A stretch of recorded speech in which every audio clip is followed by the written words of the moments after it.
모든 교회들이 제일 사모하고 또 귀하게 사용하는 단어가 하나 있는데 바로 부흥이라는 단어입니다. 그래서 온 교회들마다 부흥되기를 사모하면서 심령부흥회를 한다거나 특별 새벽기도를 한다거나 또는 제자훈련 프로그램을 한다든가 이런 것을 많이 하는 이유가 어떻게든지 교회가 부흥되었으면 좋겠다라는 그 소망을 이루려고 하는 거죠. 그런데 지난 3년간은 우리 한국교회에서 이 부흥이라는 단어가 싹 사라져 버렸어요. 왜 그런지는 여러분도 아실 거예요. 이 코로나로 인해서 부흥이라는 목표를 이루기는커녕 현상 유지도 하기가 급급했던 그런 시기가 지난 3년간이 있기 때문에 그렇습니다. 어떤 사역을 하고 전도를 하고 하기에는 오히려 거리두기 때문에 그냥 영상으로만 예배 드리는 것도 급급한 그런 상황이 한동안 지속됐죠. 그러나 이제 올해는 상황이 좀 달라졌어요. 작년 중반부터 이제 거리두기를 해제하고 위드 코로나로 정책을 정했습니다. 정원했습니다. 그래서 이제부터는 코로나가 아직 안 끝나도 이제 모든 일상생활로 다 돌아가는 거예요. 그러니까 교회도 이제는 이 코로나 이전의 모든 활동과 모든 행사와 모든 계획들을 다 하려고 교회도 그렇게 계획을 하고 있는 거예요. 자, 그러면 바로 이때 우리가 기도하고 사모하는 것이 뭐냐면은 부흥이란 단어다 하는 거예요. 특별히 모든 성이 무너진 것을 수축하고 다시 회복이 되려면 바로 특별히 더 부흥이 필요한 거예요. 그래서 어느 때보다도 올해 2023년도는 영적 부흥을 사모하고 또 기도해야 되는 그런 시점이다라는 거예요. 여러분, 우리가 다 느끼는 바지만은 코로나 3년을 지나보면서 그 상황에 익숙해지도록 우리 몸과 신앙생활이 패턴이 그냥 체질이 되어버렸어요. 그러다 보니까 어떻게 하면 이 코로나에 맞게 그냥 나태하고 그냥 적당히 살아가는 이런 우리의 모습이 다시 한번 영적으로 활력 있고 능력 있는 그리스도의 삶을 살 수 있게 할 것인가? 어떻게 하면 우리의 첫사랑이 회복되고 초대 예루살렘교회에 일어났던 그런 놀라운 부흥의 역사가 다시 한번 일어날 것인가? 어떻게 하면 이 한국교회가, 우리 힌들교회가 다시 한번 영적인 능력을 회복하고 주님 앞에 쓰임받는 그런 교회가 될 수 있을 것인가 하는 거예요. 바로 이 주제가 바로 목회자인 저에게도 있고 모든 영적 지도자에게 동일하게 있는 질문인 거예요. 그래서 최근에 이렇게 부흥에 관심을 가지고 부흥이란 과연 뭔가? 이래서 몇 권의 책을 보는데 그 중에 한 책에서 제가 눈이 번쩍 뜨였어요. 그 책 이름은 바로 이언 모레이라는 목사님이 쓰신 성경적 부흥관 바로 세우기라는 책이었는데 이 책에서 이 목사님은 부흥이란 뭐냐? 한마디로 딱 정의합니다. 부흥이란 성령의 기름 부으심이다. 조금 더 자세히 정의를 한다면 부흥이란 그리스도의 중보 사역으로 말미암은 성령의 부으심이며 그 결과 교회가 새롭게 바꾸어지고 불신자들 사이에 하나님의 은혜가 널리 전파되어 가는 것이다. 이렇게 정의를 하고 있어요. 우리가 교회사를 읽어보면 역사에 몇 번 정말 중요한 크고 작은 부흥들이 일어난 기록들이 나와요. 그런데 이 모든 기록의 핵심을 보면 성령의 역사가 있었다는 거예요. 성령이 마치 폭포수처럼 쏟아지는 그런 역사가 다 일어났다는 겁니다. 18세기에 웨슬리에서 영국에 일어난 영국의 부흥, 그리고 조나단 에드워드에 의해서 일어난 미국 초기의 미국 부흥, 그리고 무디에서 일어난 19세기 말의 부흥, 20세기 초 웨일즈에 일어났던 부흥, 그리고 1907년 평양의 장대교에서 일어났던 평양 부흥, 그 모든 부흥의 현장에는 다른 것이 아니라 성령이 폭포수처럼 쏟아지는 그런 은혜의 역사가 일어났더라는 거죠. 바로 그런 부흥의 현장에는 모두 다 성령의 사역과 성령의 부으심이 있었다라는 거예요. 그 모든 부흥의 원형 모델이 된 사건이 오늘 우리가 읽은 이 사도행전 1장 2장에 나타나고 있어요. 이 초대교회 성도들에게 어떻게 부흥이 일어났느냐? 여러분 4절에 보면 예수님께서 승천하시면서 제자들에게 당부하신 것이 하나 있는데 그것은 뭐냐면 땅끝까지로 증인되라 이게 하신 게 아니에요. 그 이전에 뭘 말씀하셨냐면은 예루살렘을 떠나지 말고 내게서 들은 바 아버지께서 약속하신 것을 기다리라 이 말씀을 먼저 하셨어요. 그러면 아버지께서 약속하신 것이 뭐냐? 5절에 이렇게 말합니다. 요한은 물로 세례를 베풀었으나 너희는 몇 날이 못되어 성령으로 세례를 받으리라. 그러니까 성령으로 세례 받을 때까지 기다리라는 거예요. 그리고 그들은 기다렸고 기도한 가운데 기다리니까 2장에 가서 성령의 강림이 일어나고 그러니까 큰 능력과 권능을 받고 그 다음에 힘차게 복음 전하는 역사가 그 다음부터 전개되기 시작한 거죠. 여기 이것을 가능했던 게 뭐냐면 성령으로 세례를 받으리라 했는데, 그러면 성령으로 세례를 받는다는 말이 무슨 말이냐? 이게 신학계에서 한창 논쟁이 많이 됐던 그런 내용들이에요. 성령 세례의 정체가 뭐냐? 근데 저는 오늘 여러분에게 말씀드리고 싶은 것은 성령 세례라는 건 한마디로 말하면 성령으로 풍성하게 부어져서 성령으로 충만해지는 것을 여기 사도행전에 나오는 성령 세례의 의미다라고 저는 말씀드리고 싶어요. 왜 그러냐면은 요엘서에서는 이 오순절의 역사적 사건을 두고 뭐라고 얘기했냐면 내가 내 영으로 모든 육체에 부어주겠다 이 표현을 쓰거든요. 성령을 그냥 찔끔 주는 게 아니라 풍성하게 부어주겠다는 거예요. 그러니까 이 말을 그대로 적용하면 성령 세례라는 것은 성령으로 부어지는 것이고 그 결과로 모든 성도들이 성령으로 충만해지는 것, 이것이 성령 세례라는 거예요. 그런데 이렇게 말하면 반대하시는 분이 상당히 많습니다. 왜냐하면 성경에는 성령 세례라는 말을 다르게 쓴 구절이 있기 때문에 그래요. 고린도전서 12장 13절 보면 이렇게 말씀합니다. 우리가 유대인이나 헬라인이나 종이나 자유인이나 다 한 성령으로 세례를 받아 한 몸이 되었고 또 다 한 성령으로 마시게 하였느니라. 여기 보면 성령으로 세례를 받아서 어떻게 됐냐? 한 몸이 되었다 그러죠. 그리고 이게 다 거듭나는, 우리를 거듭나게 하는 그런 성령의 세례를 이야기하고 있어요.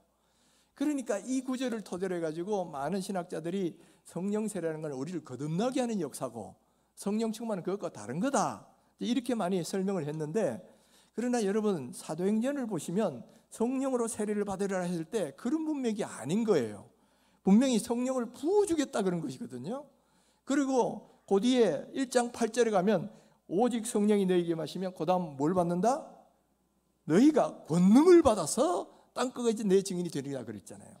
권능을 받는 거예요. 그리고 이 사도행전을 쓴 누가가 쓴 또 다른 이 성경 누가복음 마지막 부분에도 바로 이 성령 세례 장면을 이렇게 말합니다. 너희는 위로부터 능력으로 입혀질 때까지 이 성에 머물라. 능력으로 입혀진다. 그리고 오순절 사건을 능력으로 입혀진다 이렇게 말을 하고 있잖아요. 그러니까 오순절에 일어난 성령의 사건은 이 어떤 거듭나는 역사가 아닌 거예요. 지금 제자들은 이미 예수를 믿고 있어요. 그런 의미에서 보면 성령께서 이미 그들 가운데 내주해 계신다 이 말이에요. 근데 지금 여기서 이들이 경험했던 건 뭐냐면은 성령을 부어주심으로 말미암아 능력을 얻고 권능을 얻고 그래서 성령 충만해지는 그런 역사를 가리킨다. 그래서 이걸 해석하는 방법은 어떤 용어를 가지고 똑같이 다 붙이려고 하지 말고 문맥마다 성령 세례라는 말이 다르게 쓰였다고 이해하는 것이 더 올바른 해석이 아니겠느냐 저는 그렇게 생각하고 또 저 신학자들도 그렇게 해석하는 분들이 있어요. 분명히 지금 오순절에 성령이 임했을 때 여러분 놀라운 예수 믿고 거듭나는 역사가 일어난 게 아니고 그야말로 능력을 받고 권능을 받는 거예요. 지금 이 제자들이 오순절 성령을 경험하고는 나가서 담대히 복음을 전하는데 얼마나 확신 있게 전했든지 한 번에 3,000명이 회개하고 한 번에 5,000명이 회개하는 그런 놀라운 그런 회개 역사가 일어나요. 또 그리고 예수님이 이 잡히실 때는 다 도망가고 겁맞던 사람들이 이제는 관원들을 두려워하지 않고 관원들 앞에 가서도 큰 소리로 담대하게 복음을 전합니다. 관원들이 그들을 힐난하고 꾸짖으니까 하나님 앞에서 사람 말을 듣는 것과 하나님 말을 듣는 것이 어느 것이 옳은지 너희들이 분별하라. 그리고 오히려 큰 소리를 쳤다 이 말이에요. 그러니까 이 능력을 받아서 담대하게 변하는 이런 역사 한 개인에게도 일어났고 교회 전체로도 그런 놀라운 변화가 일어납니다. 2장 42절을 보면 그들이 사도의 가르침을 받아 서로 교제하며 떡을 떼며 오로지 기도하기를 힘썼다 그랬습니다. 또 믿는 사람들끼리 서로 네 것 내 것 없이 다 팔아서 나누어 구제해주고, 또 그리고 마음을 갖춰서 성전에 모이기를 힘쓰고 백성들의 칭송을 받았다, 이렇게 말을 하고 있는 거거든요. 이거는 단순히 거듭나는 역사로는 이런 일이 일어날 수가 없어요. 능력을 받고 권능을 받고 성령에 사로잡히니까 이런 역사가 일어나더라는 거예요. 여러분, 나약하고 두려움 많았던 이 사람들을 이렇게 담대한 사람으로 바꿀 수 있었던 그 원인이 무엇이냐? 바로 성령의 기름 부으심이에요. 또 그리고 서로 자기중심적으로 누가 서로 높으냐고 다퉜던 사람들이 이렇게 모든 것을 서로 사랑으로 하나가 될 수 있었던 그 놀라운 변화의 비결도 뭐냐? 성령의 기름 부으심의 역사가 나타났을 때 이와 같은 역사가 일어날 수 있다라는 거예요. 여러분, 오순절의 성령의 역사는 그야말로 사람들에게 능력과 권능을 부어주시는 성령의 역사였어요. 그래서 그들을 능력 있는 그리스도인이 되게 하고 사랑이 넘치는 그리스도인이 되게 하고 교회가 파워풀하게 세상과 싸워서 이길 수 있는 그런 모습으로 변화시킨 그런 역사였다라는 거예요. 이런 오순절의 성령의 역사는 그때로 끝난 게 아니에요. 오늘날에도 여전히 일어날 수 있다라는 거예요.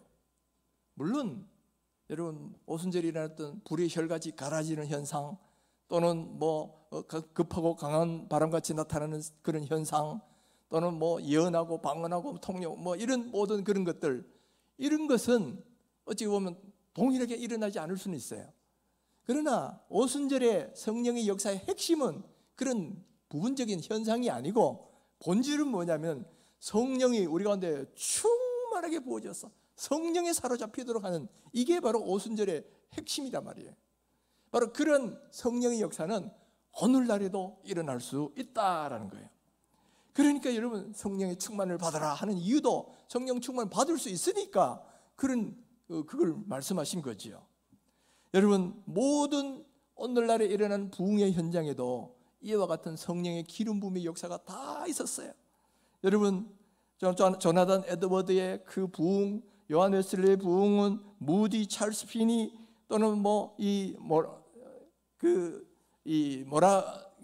모리아 교회에서 나타났던 그런 웨일즈 부흥, 이것도 다 보면 그런 성령의 기름 부음의 역사가 있었다라는 거예요.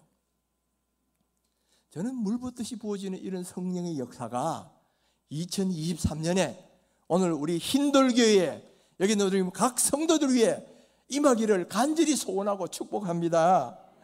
그리고 우리 민족 가운데도, 한국교회도 다시 한번 이런 성령의 역사가 일어나기를 간절히 소원하고 있어요. 여러분, 우리 한국을 보면 그동안 70년대 80년대까지 하나님의 영적인 축복을 많이 받아서 급성장을 했습니다. 그러다가 2000년 들어오면서 이 정성장이 멈추기 시작했어요. 그러더니만 심지어 감소하기 시작하다가 이번 코로나 사태로 아주 치명타를 입은 거예요. 지금도 많은 사람이 교회를 떠나가지고 교회로 돌아오지 않고 있고요. 또 교회를 나와도 그냥 적당하게 그냥 영상으로만 예배드리고 적당하게 그냥 예배드리는 걸 만족하려는 이런 모습으로 자꾸 익숙해져 가고 있는 거예요.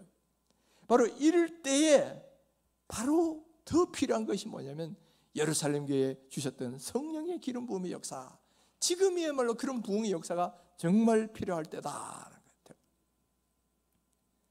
제가 몇 년 전에 1973년도에 그 여의도에서 빌리 그람 목사님이 오셔서 전도 집회한 게 있어요. 그 영상을 한번 본 적이 있습니다.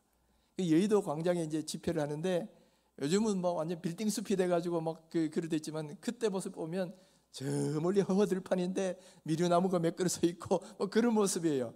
참 요즘 모습을 생각하면 참 신기하다 그렇게 보이는데, 그때 그 장면이 보면 사람들이 막 마포에서 영등포에서 사람들이 몰려오는데 그때는 교통수단도 없으니까 다 걸어왔어요. 막 그냥 배가 이런 임산부도 오고 늙은 할머니도 손잡고 같이 오고 그러면서 거의 300만 명이나 여의도 광장에 가득 모여가지고 은혜를 사모했단 말이에요. 빌리감 목사님이 막 전도해가지고 예수 믿을 사람 나오시오 하니까 막 수천 명의 사람들이 예수 믿겠다고 손들고 나와가지고 예수를 믿은 그런 놀라운 일들이 그 자리에서 일어난 거예요. 제가 그 영상을 보면서 참 감동이 있고 또 한편으로는 안타깝게 돼서 그렇게 기도를 했어요. 하나님, 저 때에는 저렇게 성령의 역사가 강력하게 일어나서 이렇게 우리 민족이 주님 앞에 돌아왔는데 하나님, 저런 기도 성령의 역사 다시 한번 우리 민족에게 부어 주시옵소서. 여러분, 지금 우리의 모습을 보면요, 전성기에 빌리그람 목사님 다시 온다 해도 여러분 몇천 명, 몇만 명 모을 수 있을 것 같습니까? 사람들 가지를 않아요. 마음 피리를 부르도 울지 않는 세대가 되어버렸다 이 말이에요. 바로 이런 우리의 심령이 변화되려면 다시금 하나님의 성령의 기름 부음의 역사가 일어나야 되고, 우리가 그것도 지금도 우리가 기도하면 될 수가 있다는 사실이에요. 그러니까 우리가 오늘 2023년도에는 그동안 무너진 성읍들을 다시 수축하려면 하나님이 주시는 영적 각성이 일어나야 되고 하나님이 주시는 영적 부흥이 일어나야 되니까 어느 해보다도 이 성령의 기름 부으심의 역사가 중요하고 필요하고 사모되는 때다라는 거예요. 여러분, 저는 원래 표를 잡으면서 여러분 보셨으면 알겠지만은 내 영을 부어주리니 너희가 꿈을 꾸리라, 이것을 표로 잡았는데 원래 전체 원문은 사도행전 2장 17절에 나온 말씀입니다. 원문이 이렇게 되어 있어요. 저기 플랜카드 있지만은 하나님이 말씀하시기를 말세에 내가 내 영을 모든 육체에 부어주리니 너희 자녀들은 예언할 것이요 너희의 젊은이들은 환상을 보고 너희의 늙은이들은 꿈을 꾸리라. 하나님께서 말세에 모든 육체, 남자와 여자와 무관하게, 또 어린아이와 청년과 노인들 무관하게, 나이와 무관하게 모든 세대에 성령 부어주시겠다라는 거예요. 그래서 성령 부어주시면 어떤 일이 벌어지냐? 예언을 하고 환상을 보고 꿈을 꾼다 그랬어요. 우리가 보통 예언하고 환상 보고 꿈 꾼다 그러면 이거를 먼저 신비한 경험들, 옛날에 구약 선지자들이 특별한 몇몇 사람들이 꿈을 꿔서 미래를 보고 또 예언과 환상 가운데서 뭔가 신비한 계시를 받고 주로 그런 걸 생각을 할 수가 있는데, 저는 여기 나오는 이 예언, 환상, 꿈은 그런 뜻이 아니라고 봐요. 왜냐하면 만약 그런 뜻이라면 오순절 때도 이런 현상을 경험한 사람은 소수야. 소수를 위해서 이 성령 부으신 건 아닐 거잖아요. 모든 성령 받은 사람에게는 동일하게 일어날 수 있는 일, 그것이 뭐냐면 그다음 내가 잘 먹고 잘 살고 무엇을 먹을까, 무엇을 마실까, 무엇을 입을까, 이걸 염려하던 사람들이 삶의 목표가 달라지는 거예요. 삶의 열망이 달라지는 거예요. 이제는 내 자신이 잘 먹고 잘 사는 것을 위해 사는 것이 아니라 주님을 위해 살아가리라, 하나님 나라를 위해서 쓰임받으리라. 그러면서 바로 꿈과 환상과 예언, 이것이 뭐냐? 바로 하나님을 위해서 내가 이렇게 살리라 하는 그 비전을 의미하는 거다는 거예요. 그러니까 성령 받으면 누구에게나 일어나는 현상은 뭐냐? 내 자신 잘 먹고 잘 살기 위해 사는 육체의 욕망을 따라 사는 사람이 아니라 이제는 하나님의 욕망을 따라 하나님의 성령의 소욕을 따라서 그 뜻대로 살아가는 쓰임받는 일꾼이 되는 거라는 거예요. 이거는 성령 충만 받으면 누구에게나 일어날 수 있는 일이야. 그러니까 내 영을 부어주리니 바로 그런 일이 일어날 것이다. 성령은 그렇게 말씀하고 있어요. 그래서 저는 원래 하나님께서 우리에게 성령 부으셔서 그야말로 이런 사도행전에 일어났던 놀라운 부흥 역사가 다시 한번 일어났으면 좋겠어요. 우리 주일학교 이 코로나 시대에 많은 아이들이 오지를 못했어요. 그러나 이 주일학생들 가운데도 하나님이 성령 부으셔서 이들도 하나님이 거듭나는 역사를 경험할 뿐만 아니라 내가 앞으로 인생을 어떻게 주님을 위해 살겠다. 여러분, 유명한 모든 신앙 위인들 다 청소년기 어린아이 시절에 벌써 그런 꿈을 꾸고 다 그랬었어요. 그런 일들이 우리 교회에도 일어났으면 좋겠다는 거예요. 그리고 우리 청년들, 그리고 아이들 키우는 비전 청장년들도 마찬가지로 그동안 막 직장 다니고 아이들 키우고 뭐 이러기 위해서, 혹은 청년들은 뭐 진로, 취직, 결혼 이것 때문에 뭐 그냥 거기에 신경 팔려 있는 그런 청년들에게도 우리의 관점을 바꾸자 하는 거예요. 하나님 나라에서 딱 하면 이 모든 거 다 더해주신다 그랬잖아요. 먼저 그의 나라를 오려고 하면 우리가 그런 고대하고 지금 기다리고 있는 그 걱정하는 것들은 하나님 다 더해주신다 그랬으니까 우리의 생각과 관점과 삶의 목표를 바꾸자는 거예요. 그래서 성령 받아서 하나님 위해서 이렇게 살리라고 꿈을 꾸고 비전을 가지면 하나님께서 그들의 삶을 인도해 주시지 않겠습니까? 그리고 우리 비전 청년년들 자녀를 키우고 정말 힘들죠. 직장에서 깨우고 아까스로 주일 나와서 예배 오는 것도 어떻게 오는 그런 분들이 계실 텐데, 그런 분들과도 성령이 임하면 어떻게 돼요? 자녀들을 믿음으로 양육하고 목표를 가지고 키우고, 그리고 막 힘이 생겨요. 뚜렷한 목표를 가지고 열심히 아이들 키운다고 해서 뭐 소원해지는 게 아니라 열심히 주님을 위해 살아가는 그런 사람들이 될 수가 있다는 거예요. 우리 연세 드신 분들도 마찬가지예요. 나는 뒷방 늙은 데가 아니라, 여러분 분명히 하나님 안에서 우리도 꿈을 꿀 수 있어요. 갈렙처럼, 또한 안나 선지자처럼 일생을 주님을 위해서 살아가는 목표를 세우고 비전을 따라 사는 사람이 될 수가 있다라는 거예요. 저는 2023년 한 해가 우리 교회에 그런 일들이 일어나기를 주님의 이름으로 축원합니다. 여러분 이런 영적 부흥이 여러분에도 일어나기를 소망하십니까? 그렇다면 이제부터 해야 될 것이 있다라는 거예요. 먼저는 여러분 사모하는 마음이 있으셔야 돼요. 사모하지 않으면 아무 일도 안 일어납니다. 하나님, 올해는 내가 성령 충만해야겠다. 우리 이번에 어제 송구 영신 예배할 때 뭐라 그랬어요? 우리의 육신은 날로 낡아지지만 속사람은 더 건강해질 수 있다 그랬어요. 속사람은 새로워질 수 있어요. 속사람이면 우리의 영이 새로워질 수 있는데, 이것은 성령 충만해지면 자연스럽게 영이 더 건강해지고 더 성숙해지고 더 젊어질 수 있는 그런 일이 일어날 수 있다는 거죠. 그러니까 이것을 사모하는 마음이 있어야 돼요. 뿐만 아니라 두 번째는 사모하면서 기도하는 일이 있어야 된다는 거예요. 예루살렘 교회는 어떻게 이런 성령의 은혜를 경험했느냐? 여러분, 기다리라 그럴 때 아무 일 안 하고 그냥 놀면서 기다린 게 아니에요. 이들이 14절을 보시면 이렇게 되어 있습니다. 마음을 같이하여 오로지 기도에 힘쓰니라. 이 예수님의 제자들이 예수님의 가족들과 더불어 오직 마음을 같이해서 오로지 기도하기를 힘쓰고 그렇게 기다렸을 때에 오순절 성령의 역사가 일어났다는 거죠. 그러니까 오늘날 우리에게 필요한 것도 뭐냐? 바로 이 기도하는 거, 하나님 성령을 부어달라고 기도하는 것이 오늘 우리에게 필요하다는 거예요. 기도는 하나님의 성령의 은혜를 경험하는 통로이고, 하나님의 능력을 경험하는 통로이고, 하나님의 뜻이 이루어질 수 있는 통로라는 거예요. 그래서 기도하는 곳에 그런 역사가 일어난다. 그리고 하나님께서도, 예수님께서도 이걸 분명히 약속하셨어요. 누가복음 11장 13절에 보면 너희가 악할지라도 좋은 것을 자식에게 줄 알거든 너희 하늘 아버지께서 구하는 자에게 성령을 주시지 않겠느냐. 구하는 자에게 성령을 주시지 않겠느냐라는 거예요. 이거는 주신다 이 말이죠. 그것도 확정적으로 주신다는 말이에요. 그러니까 여러분, 사모하며 기도하는 곳에 성령이 임한다. 제가 교회사를 또 읽어보니까 역시 크고 작은 부흥의 사례들 현장엔 다 기도가 있어요. 그 바로 기도에서 촉발이 되는데, 1858년에 미국 사우스캐롤라이나에 있는 찰스라는 시에서 시온 교회라고 있었어요. 거기서도 큰 부흥이 일어났는데 그 부흥의 그걸 기록한 기록이 남아 있었어요. 제가 잠시 한번 읽어보겠습니다. 이것은 기도회에서 시작되었다. 기도회는 계속 성장하게 되어 결국 교회 전체에 가득 차게 되었다. 교회의 몇몇 재직들은 그가 설교를 시작하기를 원했으나 그는 성령이 부으시는 역사를 기대했기에 완강히 거절하였다. 하나님과 예수님은 그가 기쁘게 생각하는 사람이면 누구나 그가 기쁘게 생각하시는 만큼 풍성하게 부여해 주신다고 생각했다. 그러므로 날마다 그는 부흥케 하시는 능력을 가진 성령님을 보내주시도록 중보의 보좌에 계신 예수님께 직접 기도했다. 어느 날 저녁 기도회를 인도하는 동안에 그는 마치 깜짝 놀랄 만한 전기가 그의 머리를 통과하여 온몸에 퍼지는 것을 느꼈다. 잠시 동안은 그는 그 이상한 신체적 느낌으로 말미암아 아무 말도 못하고 우두커니 서 있었다.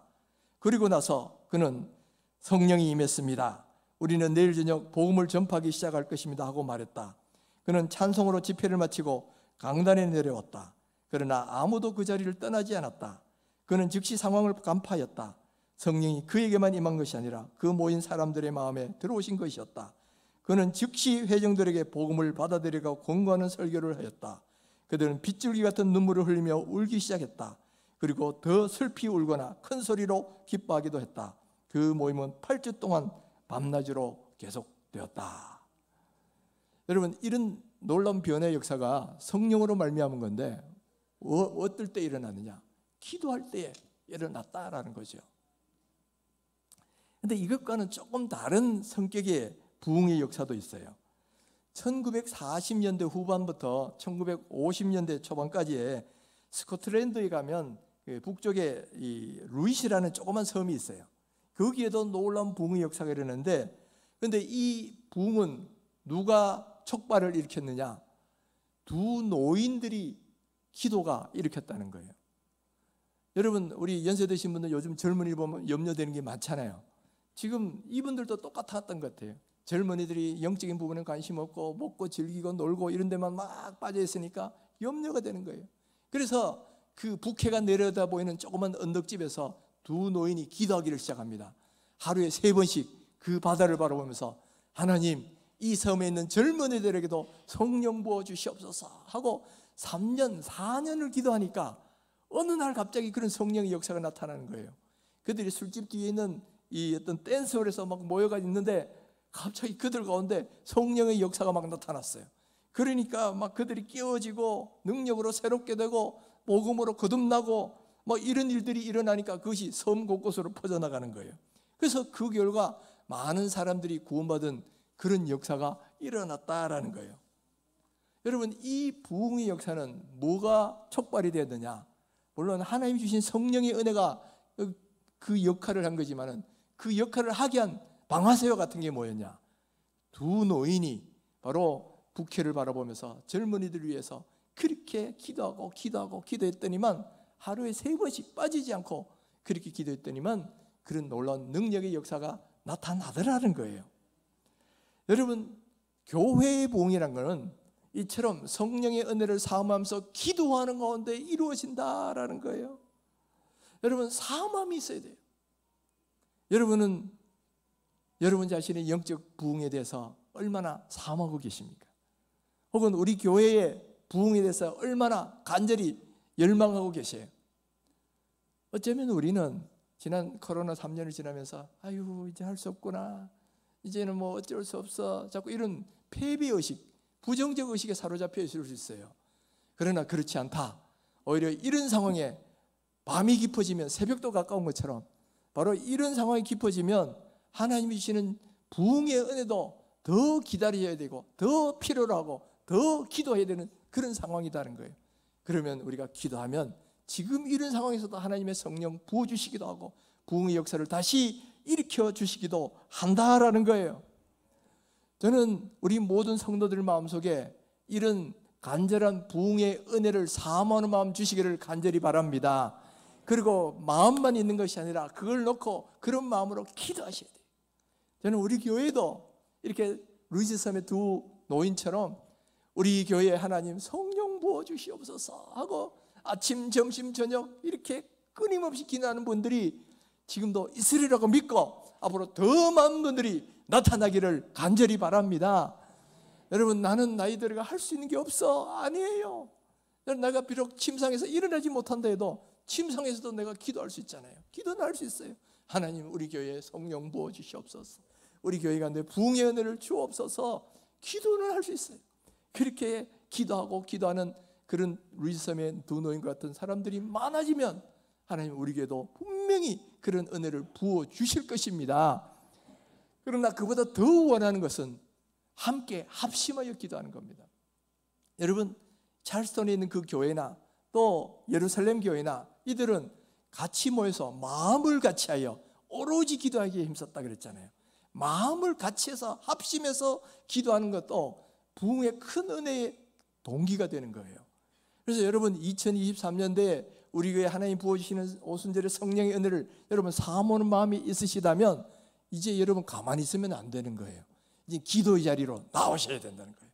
기도의 자리에 나와서 새벽 기도도 나오시고 금요 기도도 나오셔가지고 하나님, 우리 교회에 성령 부어주옵소서. 예루살렘 교회에 주셨던 그 놀라운 은혜를 오늘 우리 힌들교회도 부어달라고 간절히 합심해서 기도할 때에 이와 같은 능력의 역사가 나타난다라는 거예요. 그래서 이제 여러분, 이제 이 매 금요일마다 이제 기간별로 돌아가면서 주관하는 것도 있고 그런데 여러분, 금요기도에 이제 나오셔요. 우리가 금요기 이 코로나 이제는 150명씩 나왔었어요, 금요기도에. 근데 요즘은 코로나 이후에 정말 사람들이 그렇게 많이 못 나오고 있는데 금요기도에도 이제부터 나오셔서 합심하게 기도하시고 새벽 기도에도 계속 부르짖는 거예요. 날마다 부르짖은 자의 원한을 풀어주시지 않겠느냐 그랬는데, 날마다 기도하면 하나님 듣지 않으시겠습니까? 그래서 새벽 기도할 때마다 하나님 우리에게 성령 부어달라고 계속 기도하고 있지요. 바로 그 약속을 믿기 때문에. 그래서 여러분, 이제부터 2023년대는 한번 우리 마음에 소망을 가지십시다. 2023년대 그동안 나태하고 게을리던 우리의 심령이 다시 한번 성령으로 기름 부음을 받고 새 힘을 얻고 독수리 날개치같이 올라갈 수 있는 그런 신앙의 모습으로 한번 변하리라, 변해보기를 원한다. 우리 힌들교회가 함께 부흥의 은혜를 경험하기를 원한다. 한국교회에 이런 성령 부으시는 것을 원한다. 이런 간절한 마음을 가지고 이제부터 여러분 기도의 자리로 나오셔서 열심히 기도해 보십시다. 이번 주 금요일에는 우리 장로님들이 먼저 기도하십니다. 여러분 장로님도 기도하시고 이제 강단에서도 기도하시고요. 이렇게 기도할 때 이런 놀라운 역사가 일어날 줄 믿습니다.